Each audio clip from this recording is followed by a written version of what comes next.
Welcome to Caregiver from Love podcast. My name is Daniel Martinez Stahl, which you probably already know. Welcome back. I've tried to record this a few times, and the first time I forgot to unmute, so the recording was silent. And the last couple of times, the energy just hasn't really felt as fresh and as alive as I had it the first time going around. So I'm going to try again. We'll see how this goes. So what I want to talk to you guys about.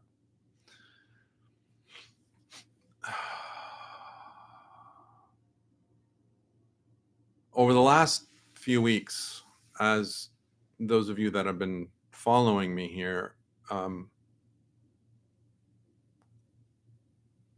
are aware already, I've been playing a lot with the idea of forgiveness. And I'm well aware that everything happens for me and that nothing happens to me. And so let me start by speaking about that a little bit. I mentioned this to one of my mom's doctors today or yesterday, and she asked me for a little bit more clarity on what that means. And the counsel that channels through Sara Landon, which I reference all the time, reminds us regularly that everything happens for us so that we can step even more into the truth of who we are. These are my words, though it's their words and may not be exactly their words, but this is the fundamental message that they give. And there's different ways in which they've described that, so that we can step more into our knowing, so that we can awaken even more to an expansive awareness, so that we can live from our power more easily. And again, these are all my words. But fundamentally, everything happens for us so that we can expand in some way, shape, or form. Expand ourselves within our journey, our awareness, so that we can expand into knowing more about who we are, both as spirit and human. Again, my language. And so the distinction here is that when we believe that things happen to us, we are a victim of circumstance, we're a victim of others, we're a victim of the world, we're a victim of life, because we are innocent in the things that are happening, quote unquote, to us. As we start to understand the power of the law of attraction that I spoke about in the last episode, we begin to recognize that we innocently and unknowingly are putting out an energy that the world is responding to, which is then creating the life that we are experiencing. And the reason that Spirit wants us to understand this is so that we can take a more active role in the creation of our life, aligned with our desires and what we want to create, versus innocently and unknowingly creating more of what we don't want, because we are focusing our energy, our thoughts, our meaning, our energy on the things that we don't want. And this became even more clear to me today, which is why I was inspired to have this conversation with you guys. I've been wanting to talk to you for a number of days now, but just haven't quite gotten my head around what exactly. And today things kind of fell into place more. And so I thought, what a great opportunity to kind of catch you up on where I've been and what I've been reflecting on. So, as some of you may know, there are neighbors, people who drive by here regularly, that have very loud exhaust systems installed on their cars. Some of them are so loud, one in particular, that when this individual drives by and he decides to accelerate quickly, the windows in the apartment vibrate. And these are solid windows. They're not, old windows that vibrate on the with a little mini wind that blows by. These are solid windows. And this individual likes to do it at 11 at night, and I've even heard him at 3 in the morning. And there are times when I just kind of roll my eyes and go, oh, there he goes again. And there's other times when I get really engaged and I judge this individual quite harshly for being so inconsiderate of others. Lately, I've been getting really consciously aware of people who park in handicapped parking spots that have handicapped parking stickers given to them by their doctors that clearly don't need it. I was talking with one of my doctors about this a couple of weeks back, and she was telling us that she recently had a patient that got really upset at her because she was unwilling to give them a handicapped parking. And unfortunately, not all doctors are as aware of this.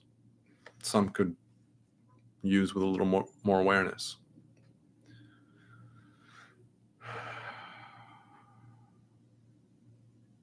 About a week ago, I was getting into my car inside the parking garage, and I heard one of these loud cars drive by. And I looked out and noticed that it was a yellow muscle car. And I just kind of rolled my eyes and went, there he goes again. Got into my car, went about my business, pulled out of the parking garage and drove down the street, took a couple turns, and find myself at a red light. And there's a yellow car sitting next to me. Windows are open. And so I beat my horn really gently just to get his attention. He looks over and I say, hey, just out of curiosity, was that you that was just accelerating quickly, being very loud through the apartment buildings down the road? And he was like, oh, no, that wasn't me. I know nothing about that. No, that wasn't me. Looking away from me. And then I said something else. I don't remember what it was, but I was like, oh, I'm sorry. I thought I saw a yellow car drive by as this person was driving very loudly down the street or something like that. And he was like, oh, no. Again, looking away from me. Wasn't me, know nothing about that. And I was like, oh, I'm sorry. Then, my mistake. And sure enough, when his light turns green, he guns it, and loudest I've ever heard, to be honest with you. That exchange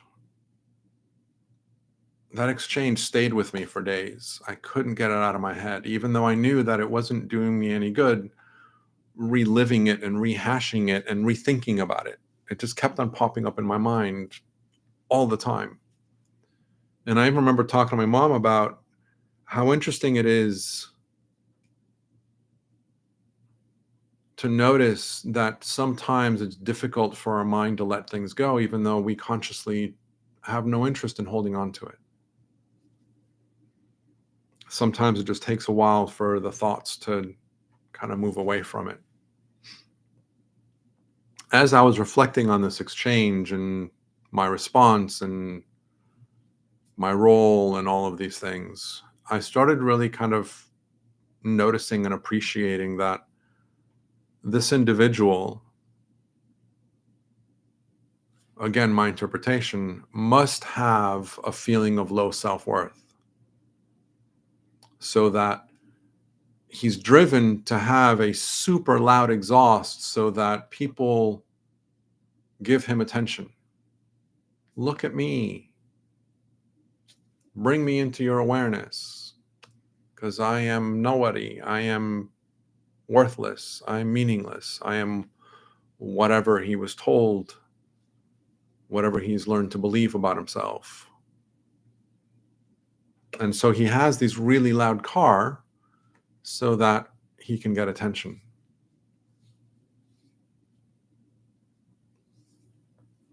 Sydney Banks in the Three Principles talks a lot about how we always do the best that we can given the thinking that we believe to be real in the moment. And the thinking that we believe to be real in the moment is dependent on our interpretation of the environment, and our interpretation is dependent on our state of mind. Or another way of saying it, how we interpret something is dependent on whether or not we are expansive in our awareness or if we are narrow-minded in our awareness. If we are high vibrational or low vibrational, using another language, or expansive versus dense. When we are in a expansive state of mind, we interpret things from a higher perspective, quote unquote higher perspective, a broader perspective. When we are very engaged in a dense emotion, narrow-minded in our focus, we respond very emotionally with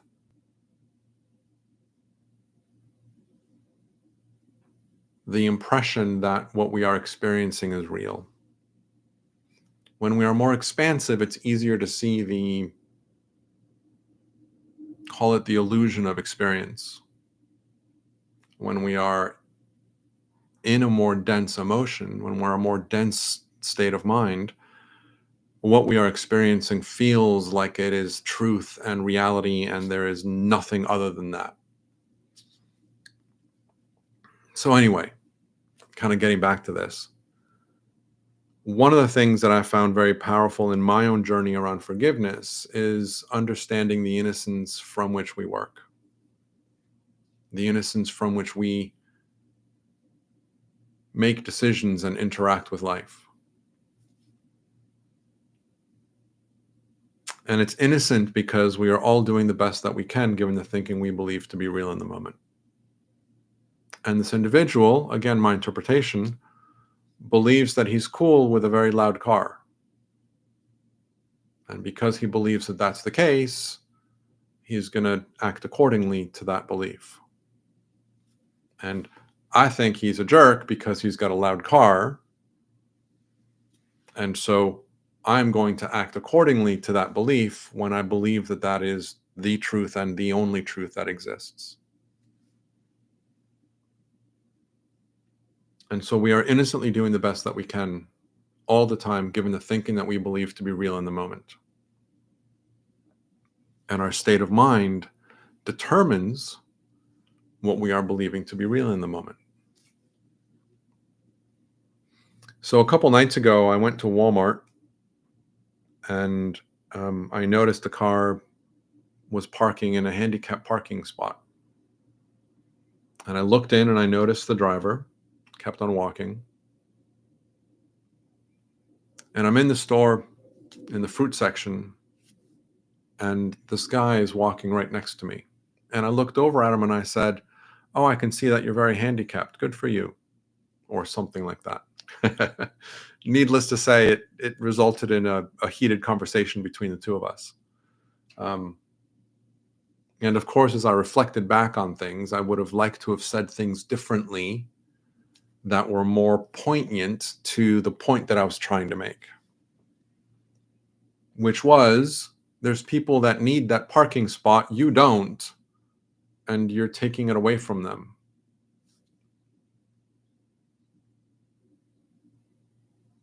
One of his remarks was that I should mind my own business. And what I didn't say was that it is my business because my mother needs those spots. I need to put a ramp down next to the car for her to actually get in the car. I can't do that if I park in a normal parking spot. I need a handicap parking spot that has the space between the cars so that I can bring the wheelchair next to the car and put the ramp down so that she can get herself into the car with my help.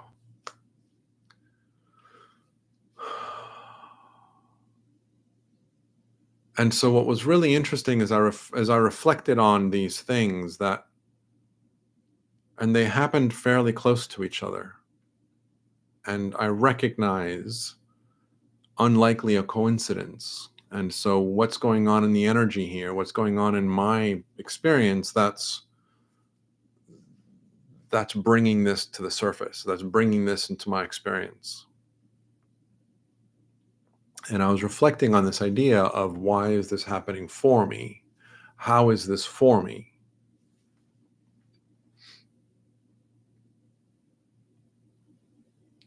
I have a question in my notes for the council that channels through Sara Landon.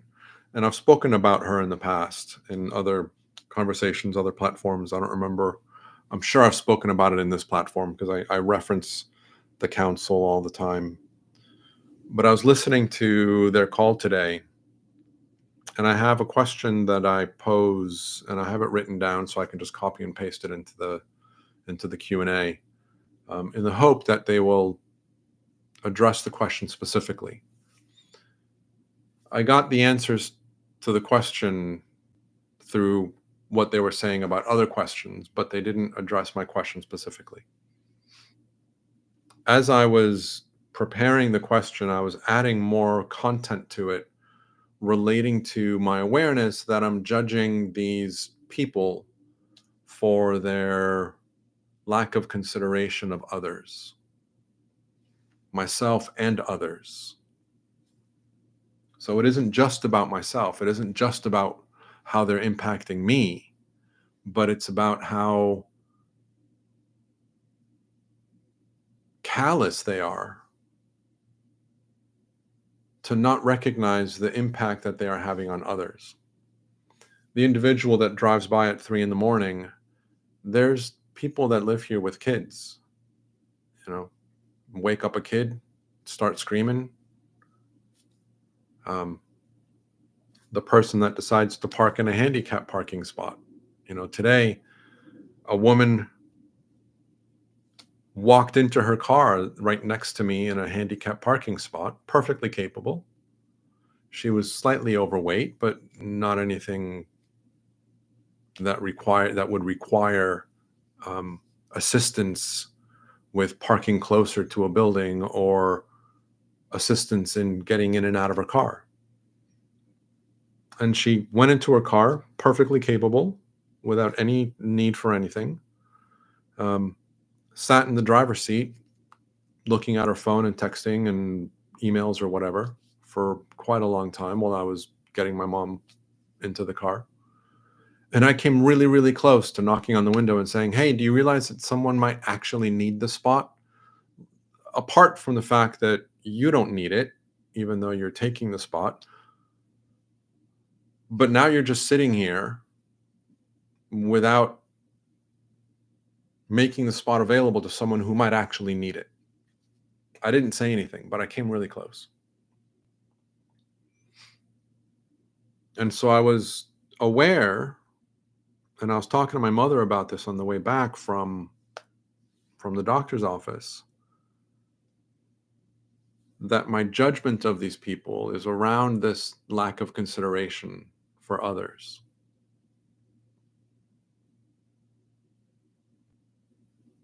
And as I was formulating my question to the council and adding more clarity around these two circumstances,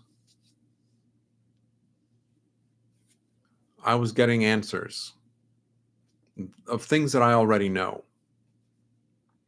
But what was interesting is that I understood them more clearly than I have before, as I was relating them to this situation or these situations, and into my reflection about these situations and the role that I'm playing within them and things like that.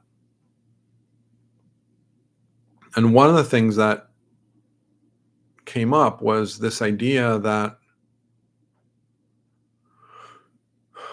the moment that I believe I know what someone else's path should be, I'm the one that suffers. And this is something that the council regularly talks about in different ways and with different language, but they always go back to this. The moment that we believe that we know what's best for someone else's journey, whenever we believe we know how someone else should act or how someone else should be,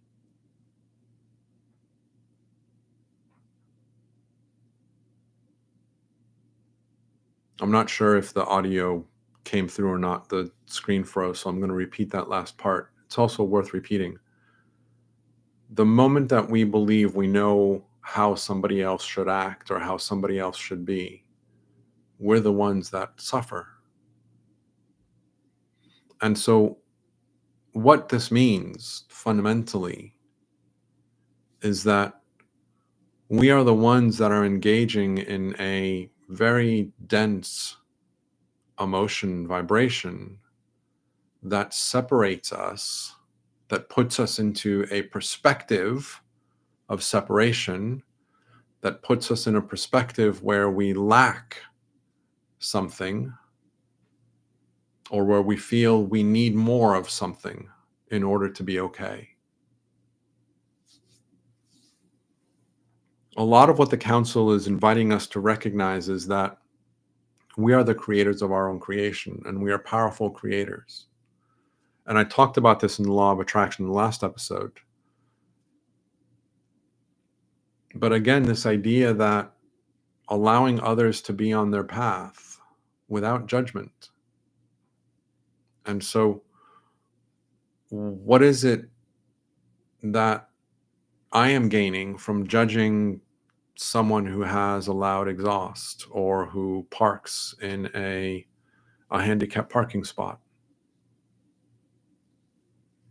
Now, again, playing with this whole idea of law of attraction and the fact that I'm the creator of my own creation, if I put my focus and energy on the frustration, anger, whatever emotion it is that I'm feeling towards these individuals, that's the vibration that I'm putting out to the world, and the world is going to respond in kind.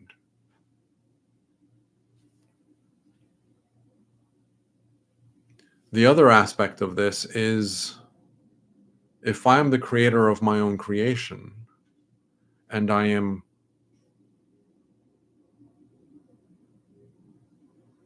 committed to what is real, using the language that I shared from a couple episodes back, if I commit myself to what is real,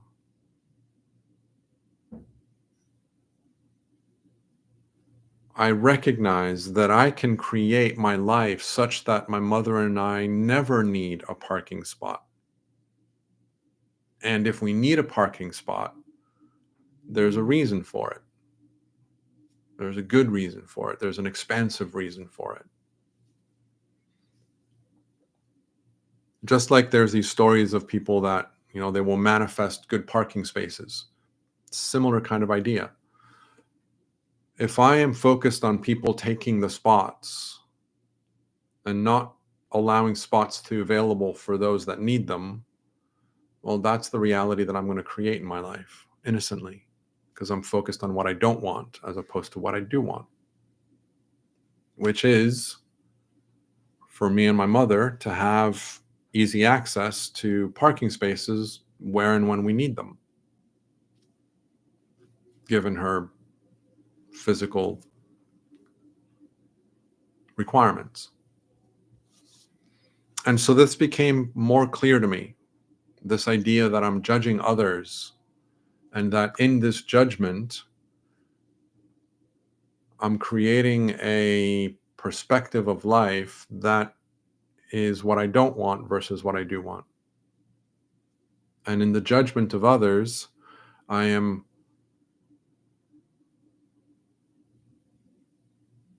reducing my perspective, reducing my awareness to something more focused, more narrow. more dense. And so it's harder for me in those states of mind to really allow the truth of who I am to step forward and to live life in joy and with love and et cetera, et cetera, et cetera. The other thing I wanted to add to this is Jamie Butler channels Maitland, and Maitland has an energy update that she does every month. And I was listening to the energy update for August.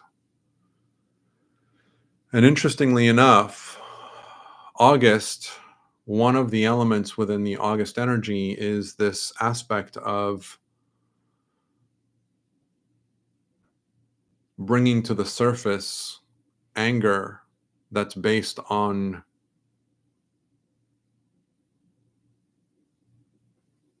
things that we have put into corners, into the backs of our mind. Anger that's based on hurt that we're still holding on to. And again, this is me paraphrasing. This isn't Maitland's words. I would recommend you listen to the update. There's a link in the description, and you can also find Jamie Butler Medium. Just do a search for Jamie Butler Medium. But interestingly enough, if the energy of August, and of course, energy isn't fixed on, all of a sudden it comes. It kind of lingers in, and then it kind of gets stronger and stronger and stronger, and then it kind of fades out usually. Not always, but sometimes. Usually it's a gradual process. There's a bedding in period of the energy. And so I found it really fascinating and really interesting that if this is the energy for August, isn't it fascinating that I had two circumstances within a week or two of each other where my judgment of others became very clear in my awareness? Isn't that interesting? Isn't that fascinating? And so, again, just kind of wrapping this up, how does this relate to me being a caregiver? Well, I am constantly judging my mother for what she's doing, why she's not doing certain things, why she's not saying certain things, why she's saying the things that she's saying, why she's not caring for herself the way that I feel she should be caring for herself, why she's not responding back to me in a way that I would want her to, et cetera, et cetera, et cetera. And so I'm creating a lot of judgment of her and how she's living her life. And it's really hard for me not to engage in her stories and not to engage in wanting her path to be different, because as the council likes to remind us, she's one of these special labels that I've created. And so she's given special meaning. She's my mother. And so I want her to have the best experience she can have. And of course, what I think the best experience she can have is based on the things that I've learned about how to live a better life in my experience. And I want to apply that. I want to help her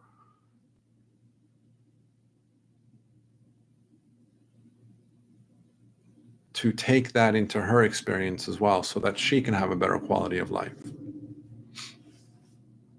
And I'm still learning that one. That's still a work in progress. But again, the more that I am clear and aware of my judgments and why I'm judging people that I perceive to be inconsiderate of others. And so that triggers me, that engages me very easily. That's good for me to know. That's good for me to be aware of. Now, there's a process of letting that go and releasing that to the light so that the light can transform it, which I'm still learning to do. And there's different techniques and different procedures, different exercises that I've been given of how to integrate these emotions in a way that allows us to release them so that they don't keep on triggering us. And again, I haven't found something that resonates with me fully. And so I keep on exploring and experimenting with that. But I'm a big believer in the shift. The shift happens because of our understanding and our awareness. And so the more that I saw this circumstance with more clarity, the more that I understood how the system works with more clarity, and the way that I am interacting with that is what I believe dissolves the triggers. And so recognizing that I am giving my power away to these individuals, and I am forgetting that I can create my experience the way that I want it.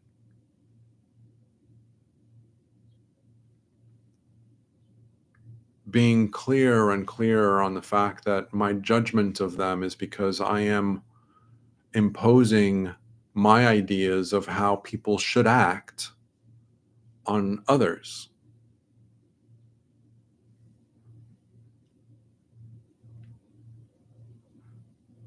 And so as I became clear on all of this, more clear on this, that expanded my understanding and expanded my awareness.